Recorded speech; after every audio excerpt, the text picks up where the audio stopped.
ఇప్పుడు Praveen tech tips పై ఇవాళ వీడియోకి వచ్చేసరికి అయితేనేమో టెక్ న్యూస్. చిన్న రిక్వెస్ట్ ఏంటంటే ఛానల్ సబ్స్క్రైబ్ అయితే చేసుకోండి లేటెస్ట్ అప్డేట్స్ కోసం.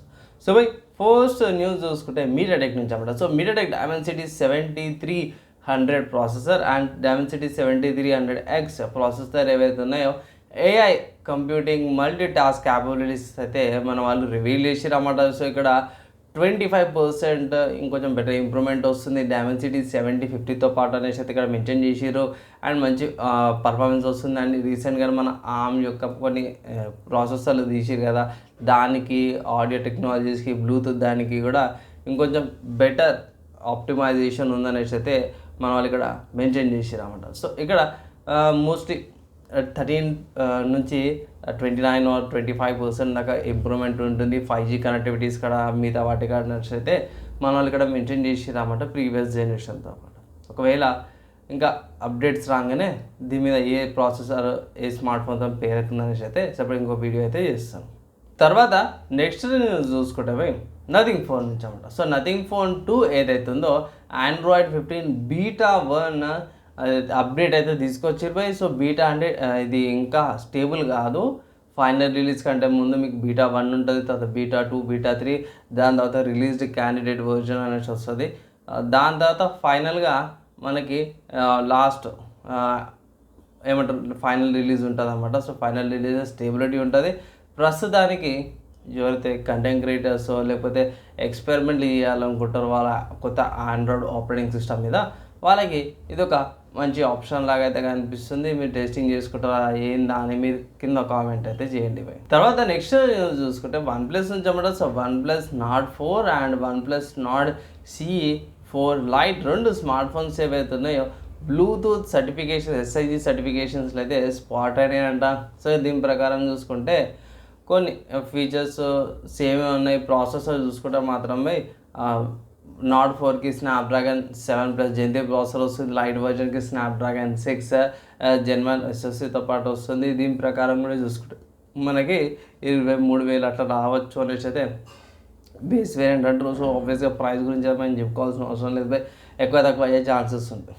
సో ప్రైస్ పక్కకు పెట్టేస్తే ఇక్కడ మనకి AMOLED డిస్ప్లే వస్తుంది, 120Hz refresh rate, LPDDR5X RAM, UFS 4.0 స్టోరేజ్తో పాటు వస్తుంది అనేసి అయితే కొంచెం లీక్డ్ ఇన్ఫర్మేషన్ అయితే బయటపడ్డది. తర్వాత నెక్స్ట్ చూసుకుంటే ఒప్పో నుంచి అన్నమాట. So Oppo Reno 12F 5G smart phone ఏదైతుందో మన ఇండియన్ వాళ్ళది BIS సర్టిఫికేషన్స్లో అయితే బయట పడ్డదంటారు. సో BIS సర్టిఫికేషన్స్లో పడ్డదంటే ఒక నెల లేకపోతే 2 నెలల లోపల ఇండియాలో లాంచ్ అయితే కొంచెం కన్ఫర్మేషన్స్ అయితే మనం చేసుకోవచ్చు అనమాట.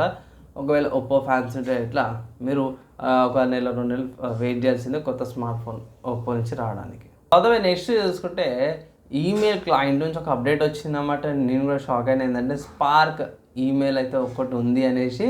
సో స్పార్క్ ఈమెయిల్లో వాళ్ళు కొత్త క్యాలెండర్ ఫీచర్ని అయితే తీసుకొచ్చారన్నమాట డెస్క్టాప్ వర్జన్కి. అండ్ ఇంకొంచెం బెటర్ ఆప్టిమైజేషన్ ఉంది, బెటర్ ఏమంటారు అప్డేట్స్ ఏమైనా ఈవెంట్స్ ఉంటాయంటే క్యాలెండర్లో ఇంకా అర్థమయ్యేటట్టు యాడ్ చేసుకోవచ్చు అనేసి అయితే ఇక్కడ మెన్షన్ అయితే చేసిరన్నమాట. సో వేరే క్యాలెండర్స్తో కూడా మనం సింక్ చేసుకోవచ్చు అంటారు. సో ఇక్కడ నేను అనుకోలే అంటే ఒట్టి జీమెయిల్ యాహూ ఇది ఉంటుంది అనుకున్నా కానీ ఇక్కడ స్పార్క్ ఈమెయిల్ అని ఉంటుంది. కొంచెం ఇంట్రెస్టింగ్ అవుతుంది. ఒకవేళ చెక్ చేసి ఎలా ఉంది నా ఎక్స్పీరియన్స్ అనేది నేను సపరేట్ ఇంకొక వీడియో అయితే చేస్తాను.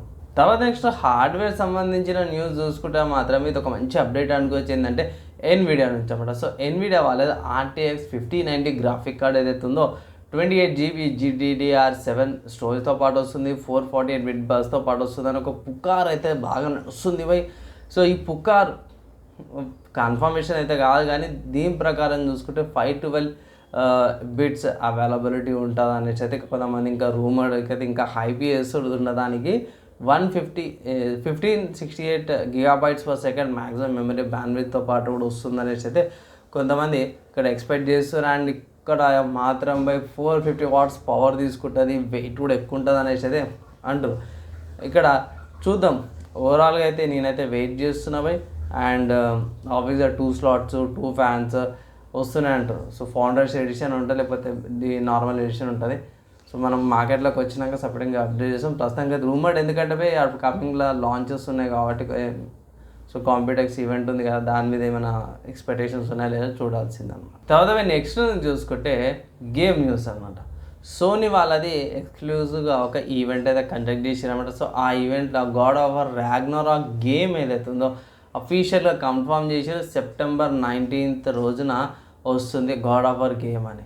అండ్ ఇంకొక మంచి విషయం ఏంటంటే గేమ్ వస్తూనే బై డిఫాల్ట్గా ఎన్విడియా వాళ్ళది DLSS 3.7, AMD వాళ్ళది FSR 3.1, ఇంటెల్ XeSS 1.3. ఇవి ఏందన్నా లిస్ట్ ఏందన్నా అంటే ఇది అప్స్కేలింగ్స్ అనమాట.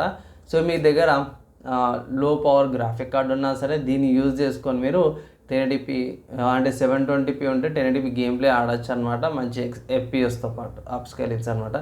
సో బై డిఫాల్ట్గా వచ్చేస్తున్నాయి. అండ్ ఫ్రేమ్ లిమిట్ ఉంటుంది, 60 FPS లిమిట్ ఉంది, అది కూడా అన్లాక్ చేసారు. And ultra wide angle monitors ఉంటాయి కదా, వాటికి కూడా సపోర్ట్ తీసుకొస్తున్నాం అనేసి అయితే ఒక మంచి అప్డేట్ అయితే తీసుకొచ్చారు భయ్. ఇది గేమ్ నుంచి అయితే మంచిగా అనిపించింది. ఎలా అనిపించింది ఇవి ఇవాళ టెక్ న్యూస్ అప్డేట్స్ అమ్మడం యూస్ఫుల్ అయిందా లేదా మీ ఒపీనియన్ కింద కామెంట్ చేయండి. ఈ వీడియోకైతే ఇంతే భయ్, నెక్స్ట్ వేళ కలుసుకుందాం.